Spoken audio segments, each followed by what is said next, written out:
Friedrich Nietzsche was born on October 15, 1844, in the small town of Röcken, Prussia.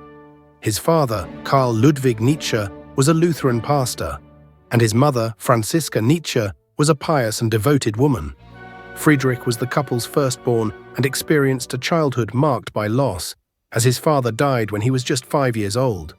At the age of 6, he lost his brother, and then he, his mother, and his sister moved in with their maternal grandmother in Naumburg, where they found a home with a strong feminine influence. From a young age, Nietzsche stood out for his intelligence.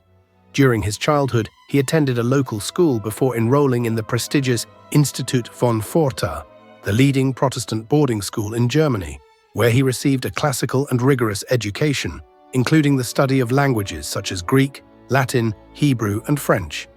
He excelled as an exceptional student, demonstrating talent in both the humanities and sciences. It was during this time that he developed an interest in music, becoming the leader of a musical analysis and literature club. This interest led him to form strong friendships with important figures in music. In 1864, Nietzsche enrolled at the University of Bonn to study theology and classical philology, intending to become a religious minister. However, after just one semester, he abandoned his theological studies and lost his faith, later transferring to the University of Leipzig, where he began to establish his reputation as a philosopher.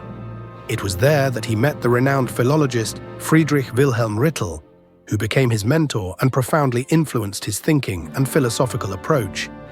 Nietzsche was already expressing revolutionary ideas, influenced by works like The Essence of Religion by Ludwig Feuerbach, which argued that it was humanity that created God, not the other way around. Nietzsche interrupted his studies to volunteer in the Franco-Prussian War of 1870 to 1871. Although his military performance was notable enough to be seriously considered for promotion to captain, his career was cut short by a chest injury while trying to mount his horse. The following year, in 1868, he resumed his studies in Leipzig, where he met and formed a recognized friendship with the composer Richard Wagner. His ideas stood out so much that, at the age of 24, he became the first professor of classical philology at the University of Basel in Switzerland. He had yet to complete the doctoral thesis required to obtain the German title, but the recommendation from his professor, Frederick William Merritt, was so enthusiastic that it convinced the University of Basel that they had never encountered a thinker like Nietzsche in his 40 years of teaching.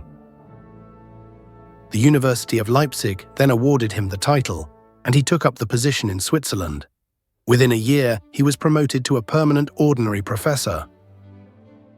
During his early years in Basel, he deepened his friendship with Wagner, whom he visited regularly.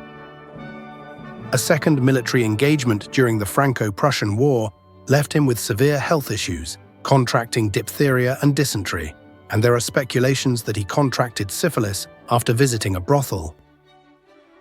He returned weakened by illness, and the medication he was given ruined his intestines. Nietzsche then began experimenting with drugs that temporarily relieved his pain, but caused further underlying physical damage. His various ailments sometimes made it impossible for him to eat or sleep. So he turned to chloral, a powerful sedative, in hopes of gaining some relief. However, as Suprido notes in his biography of Nietzsche, incorrect doses of this drug produce nausea, vomiting, hallucinations, confusion, seizures, and irregular respiratory and cardiac rhythms, all symptoms Nietzsche was trying to alleviate.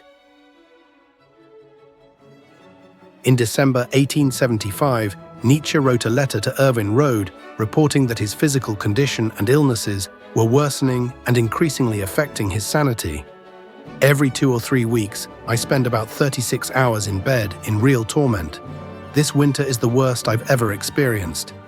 It's so difficult to get through the day that by night there is no pleasure left in life, and I am truly surprised at how hard it is to live. It seems that all this torment is not worth it. His social and intellectual life was also affected, as many of his professors and fellow philologists rejected his unconventional ideas and approaches to the subject. On the other hand, he began to resent the use of Christian themes in Wagner's compositions and distanced himself upon seeing the chauvinistic and anti-Semitic ideas of the composer. His most important works, overshadowed by his health problems and his increasingly evident disconnection from his colleagues, led Nietzsche to resign from the University of Basel. Isolated from the world, he became accustomed to traveling in search of climates more favorable to his health and became an independent philosopher and writer.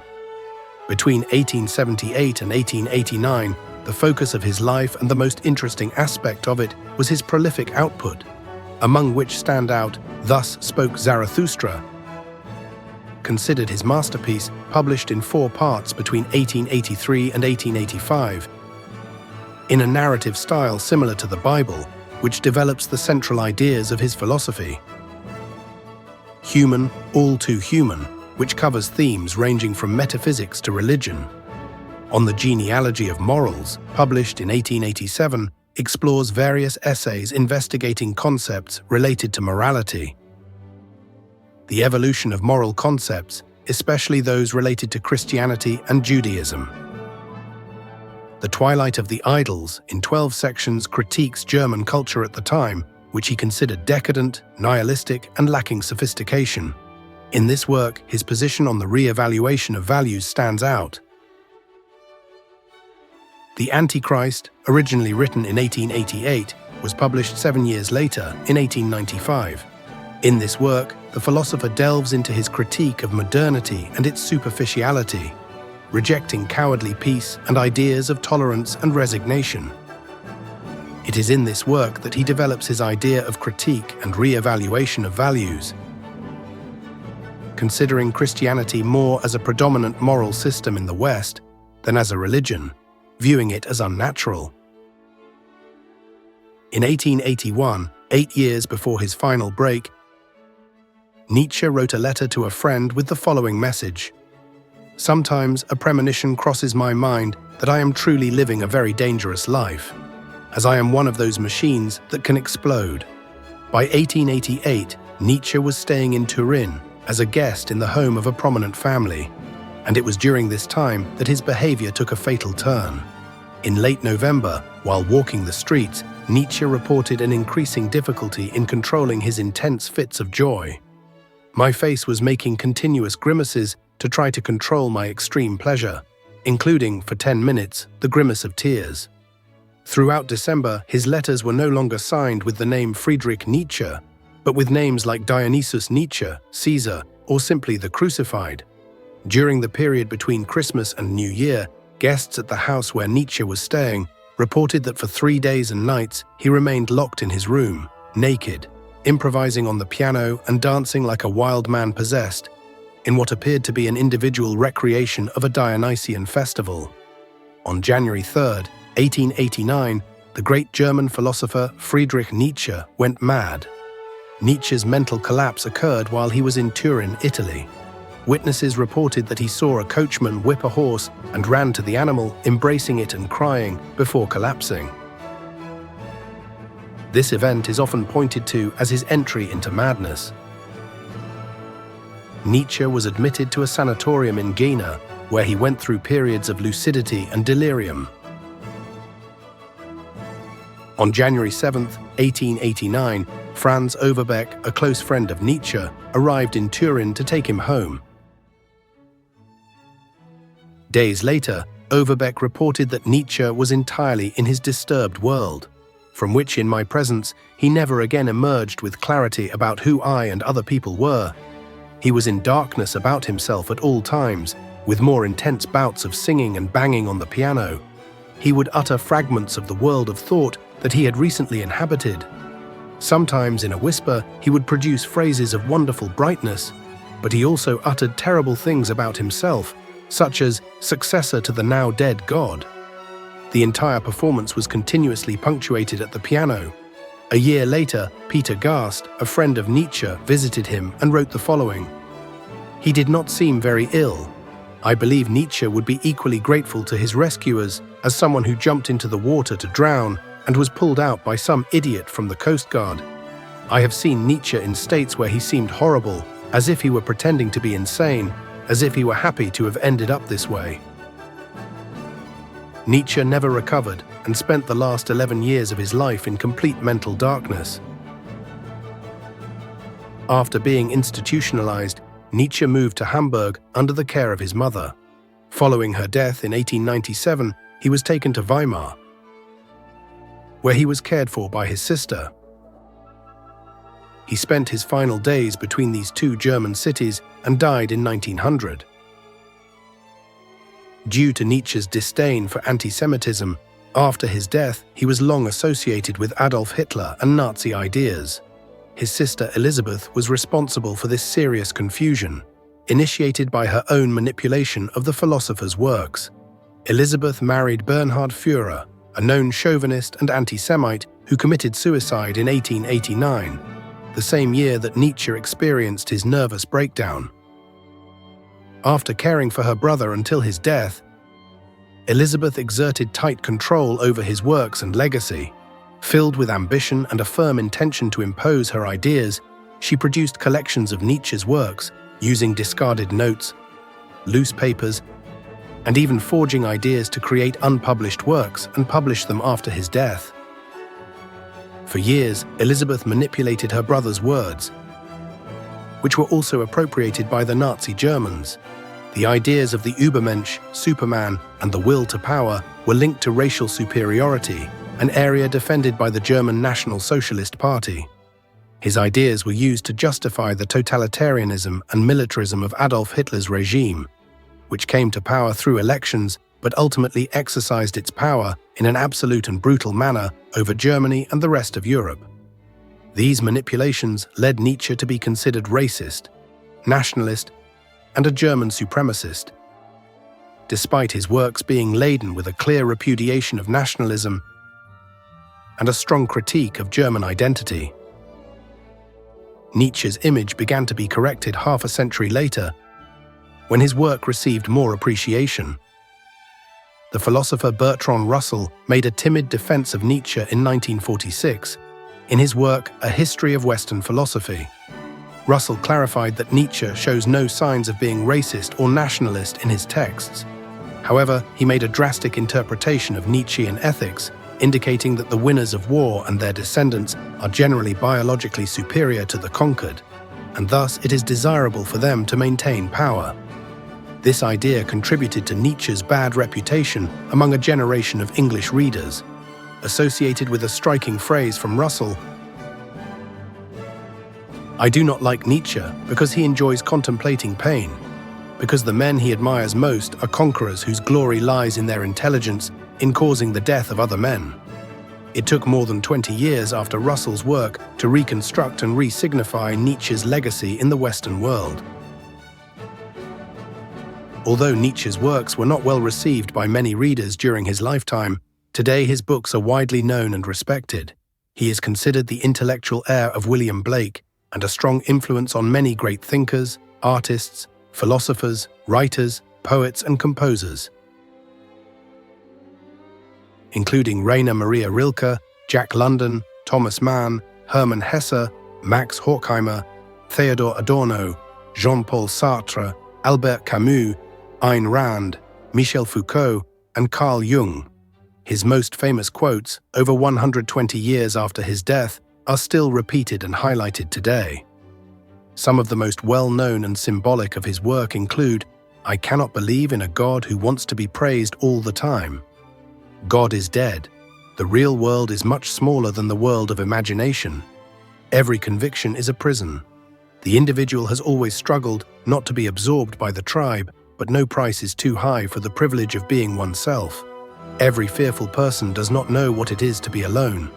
Behind every man, there is always an enemy. Life itself is the will to dominate. Only he who builds the future has the right to judge the past. For what we are most punished is for our virtues. I would not believe in a God who did not know how to dance. What does not kill me makes me stronger. I hate narrow souls without balms or poisons, made with neither good nor evil."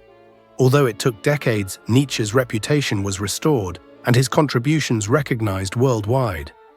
His life story is inspiring, admirable, and at the same time painful, considering the difficult way it ended. The legacy of Friedrich Nietzsche still accompanies us. His works remain a mandatory reference in Western philosophy, influencing and inspiring countless contemporary thinkers, artists, and philosophers. But did Nietzsche really go mad? Nietzsche was an adventurer willing to endure the risks that accompany a descent into the depths of the mind, and his explorations yielded remarkable discoveries. Sigmund Freud went so far as to observe that Nietzsche developed a more profound knowledge of himself than any other man who has ever lived or is likely to live. For many years, this prolonged decline was attributed to an atypical paralysis caused by syphilis. Another hypothesis points to degeneration of the blood vessels in the brain or a tumor on the meninges. In the early 20th century, the German ethnologist Erich Podat sent Nietzsche's medical records to a handful of eminent doctors, and after receiving their diagnoses concluded, "There is no evidence of such a syphilitic infection. Most likely there may never be a definitive verdict on the matter due to the inadequacy of the data." More recently, philosopher Julian Jung noted that the symptoms of neurosyphilis are not consistent with Nietzsche's condition. In 2003, Dr. Leonard Sachs, noticing the weakness of the syphilis explanation, proposed that Nietzsche's madness was the result of a slow-growing tumor on the right optic nerve in his brain. While plausible, Jung again points out some weaknesses in the tumor explanation, specifically the lack of evidence in the many photos of Nietzsche showing any swelling or changes in the size or shape of his eye and pupil. Thus, he concludes, "It seems that Sachs's brain tumor diagnosis is no more likely to be true than the syphilis story. Since the theoretical possibility of exhuming Nietzsche's body and performing an autopsy using the latest medical technology will never be realized, we will never know for sure if his mental condition was caused by an underlying physical pathology. However, the most plausible conclusion appears to be that Nietzsche's madness was, in fact, a purely psychological condition." If Nietzsche's madness was psychogenic in origin, the most obvious line of inquiry to follow is the possibility that he lost himself in his explorations of the unconscious. But before we pursue this line of thought, we must answer the question: was Nietzsche aware that his explorations into the depths could end in madness? To find an answer, we can refer to a passage from his book, The Gay Science. "It is only a great pain, the long and slow pain that takes time, in which we are, so to speak, burned with smouldering green wood, that forces us to descend to our final depths. Nietzsche endured great pain, and this suffering compelled him to dive into the depths of his mind. The descent he made, in other words, was out of necessity. It was not a choice. Throughout all ages of my life, suffering, monstrous suffering, has been my destiny." Nietzsche, however, did not allow his physical agony to hinder his writing. He used it as motivation to become more prolific. As his condition worsened, he became increasingly concerned that the possibility of a premature death would prevent him from achieving his philosophical goals. "My father died at 36 from inflammation of the brain, and it is possible that my end will come even sooner." One can imagine Nietzsche sitting at his desk, alone with his muse, heroically enduring severe bouts of nausea and vomiting, fierce migraines, blindness, and visual hallucinations, spending 10 hours straight at his desk, undoubtedly writing some of the deepest philosophical works in history. But his heroism did not earn him widespread admiration and acclaim. Instead, his books, his self-appointed gifts to humanity, were met by his contemporaries with deadly silence or scorn. Although I am in my 45th year and have published about 15 books, there has not yet been a single review, even moderately respectable, of any of my works. People now help themselves with eccentric, pathological, psychiatric phrases. A year before his collapse, he wrote in a letter, "It pains me terribly that, in these 15 years, no person has discovered me, needed me, loved me." To make matters worse, his attempts at friendship, love, and intimacy failed miserably. "How rarely a friendly voice reaches me. Now I am alone, absurdly alone, and for years not a word of comfort, not a drop of feeling, not a breath of love." He had a brief affair with Lou Salome, a philosopher in her own right, to whom he wrote, "I no longer want to be alone and wish to rediscover how to be human." She coldly rejected his marriage proposal leaving him feeling even more isolated than before. Lamenting his growing isolation, Nietzsche wrote the following words to Franz Overbeck in 1886. "10 years have passed. No sound reaches me anymore, a land without rain. If only I could give you an idea of my feeling of isolation. Among the living and the dead, there is no one with whom I feel any kinship. This is inexpressible." His critical physical condition, lack of recognition, and the horrible loneliness that tormented him formed the great pain that compelled Nietzsche to descend into himself in search of what he referred to in a letter as the philosopher's stone. The philosopher's stone is a mythical alchemical substance that has the power to transform base metals into gold, but it is also an ancient symbol pointing to a hidden power in the depths of the unconscious, which Carl Jung called the hard-to-reach treasure. The hard-to-reach treasure is the power of psychological rebirth and renewal, the holy grail of life that humans have sought and longed for since the beginning of time. Nietzsche descended into his unconscious in search of this rare psychological treasure. He needed the power to transform his great pain into gold, into a new great health and affirmation of life. But Nietzsche knew that to achieve this power, he would have to face the dangerous forces of the unconscious that threatened to engulf the conscious mind in its labyrinth of depths. This danger has been symbolically expressed in countless myths throughout time. One of them is the ancient Greek myth of Theseus, who descended to Hades and quickly grew into the rocks of the underworld, which suggests that the conscious mind, advancing into the unknown regions of the psyche, is nothing against the archaic forces of the unconscious.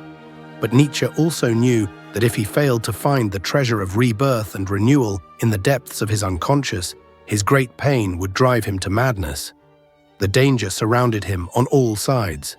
Years before falling into madness, he wrote a letter to Franz Overbeck. "The curious danger of summer is, without mincing words, insanity can happen.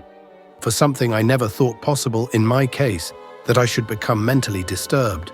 My impulses and goals have become completely confused and labyrinthine, so that I no longer know how to find the exit." In another letter to Overbeck in 1882, he explained, "Unless I discover the trick of the alchemists to transform this dirt into gold, I will be lost." This is the astonishing story of Friedrich Nietzsche's life.